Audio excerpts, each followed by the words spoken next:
Giotto était un peintre et architecte italien.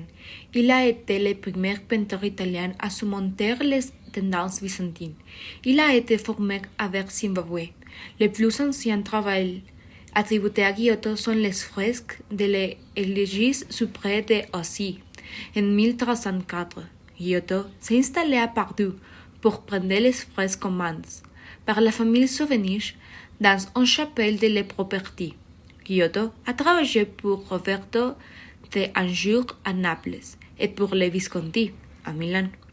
Mais aussi, l'œuvre la plus importante des dernières années de sa vie fut le Camplin de la cathédrale de Florence, dont il adresse les plans et commence la construction.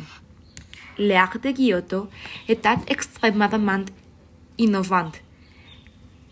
Il a commencé à représenter des personnes avec des lignes plus larges et plus redondes, et à abandonner la forme plate des corps, leur donnant du volume, du poétisme et du naturalisme. Grâce de ces relations où les personnages s'intéressent naturellement à travers l'architecture ou un paysage ouverture. La use de Toulouse, les événements racontés.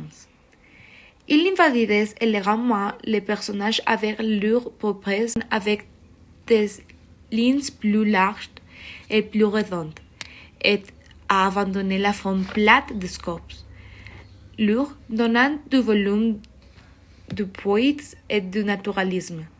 Grâce de ces relations où les personnages s'intéressent naturellement à travers l'architecture ou un paysage ouverture. La use de Toulouse, les événements racontés. Il invadit élégamment les personnages avec leurs propres caractéristiques et traits. Un exemple de ce style était El Milagro de la Fuente. Son art était extrêmement innovant, représentant la figure humaine avec des lignes larges et obtuses en perspective, et il abandonnait la figure plate et bidimensionnelle des styles gothique et byzantin. Il a adopté le volume de un poids et de naturalisme indiquant un plus grand seuil de naturalisme.